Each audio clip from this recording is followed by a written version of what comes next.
Salut à toutes et à tous, soyez bénis au nom du Seigneur Jésus-Christ de Nazareth. Je voudrais parler de quelque chose, d'une chose très importante ce matin, et très simple d'ailleurs.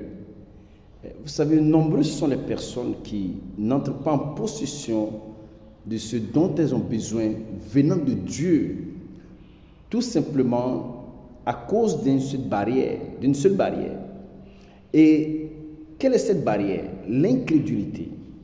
L'incrédulité. Malheureusement, ce qui arriva au temps du Seigneur Jésus lorsqu'il était en vie, lorsqu'il marchait parmi les hommes, arrive encore aujourd'hui. Vous voyez que Marthe et Marie, par exemple, étaient des femmes qui le connaissaient, qu'ils fréquentaient, elles le fréquentaient. Mais lorsque Lazare est mort, et que le même Jésus leur dit à Marthe, retirez la pierre, ils ont hésité. Comprenez? L'autre a carrément dit, mais ça fait 4 jours qu'il est mort. Cela fait déjà 4 jours qu'il est dedans. Il sent déjà. Le Seigneur Jésus est obligé de dire, ne t'ai-je pas dit que si tu crois, tu verras la gloire de Dieu. Et c'est ce qui manque aujourd'hui. L'incrédulité dans le cœur de tellement de personnes. Les personnes pensent que avoir cette information de Dieu, seulement avoir l'information que Dieu existe, est suffisant. Ou bien dire seulement je crois en Dieu, avoir cette foi naturelle de croire en Dieu est suffisante. Non. Non. Ce qui est important, il est important que la personne puisse mettre toute sa confiance sur ce Dieu, la corps, âme, esprit. Il ne doit pas avoir d'espace. Pourquoi est-ce qu'il dit cela? Comment est-ce qu'on découvre cela, pasteur? Comment puis-je savoir que je suis incrédule? Regarde par exemple les moments difficiles. Lorsque tu passes pour des difficultés, lorsque tu passes pour des situations vraiment incroyables. Combien sont le nombre de personnes qui disent non, je sais que Dieu va faire, mais au fond de toi tu as peur, au fond de toi tu es inquiet, au fond de toi tu te préoccupes encore, au fond de toi tu lances des regards inquiets, tu commences à chercher, à appeler les êtres humains partout. C'est comme le serviteur d'Élisée. Quand Élisée lui dit ceci, il marchait. L'incrédulité, c'est ça. Beaucoup sont incrédules comme ça. Il marchait avec le serviteur de l'homme de Dieu, il marchait avec Élisée. Élisée qui était un grand homme de Dieu. Il dit, mais nous sommes encerclés. Élisée lui dit, non, ne crains pas, ne crains point. Car ceux qui sont avec nous sont en plus grand nombre que ceux qui sont avec eux. Est-ce que le monsieur a cru en cela? C'est vrai mais il était assis, il était encore préoccupé. Élisée qui avait remarqué cela, était obligé de faire une prière. Il dit, Seigneur, ouvre ses yeux. Une révolte s'est emparée d'Élisée et il fit cette prière en disant, Seigneur, ouvre ses yeux afin qu'il puisse voir.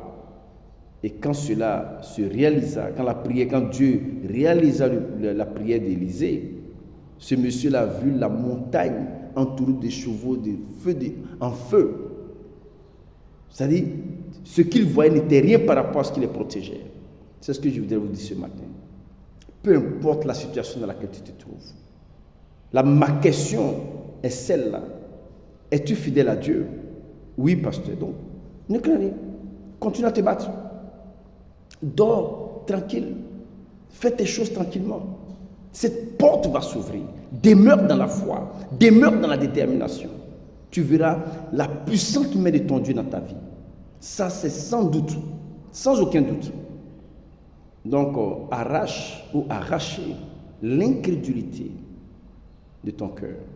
Parce que le diable, c'est avec l'incrédulité qu'il va t'avoir.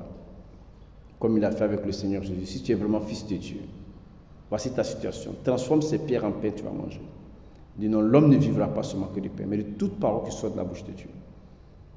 Et lorsqu'une personne jeûne, par exemple, elle démontre à Dieu qu'elle est prête à accepter la nature céleste. Elle démontre à Dieu qu'elle a mis toute sa confiance. Donc, cette personne ne peut pas hésiter ni douter de quoi que ce soit. 40 jours de jeûne et de prière. Le 31, nous serons ici à M7, rassemblés devant l'autel.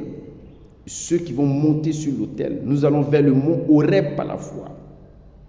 Nous allons, à partir de là, entrer, c'est-à-dire aller partout comme le Seigneur a demandé. pour entrer en possession de tout ce qu'ils t'ont arraché, de tout ce qu'ils t'ont volé. Comprenez? Mais il est important que s'il y a encore de l'incrédulité quelque part en toi, retire. Retire. Mets en lui ta confiance, il agira. Comprenez? La foi est une ferme assurance des choses qu'on espère. Démonstration de celles qu'on ne voit pas.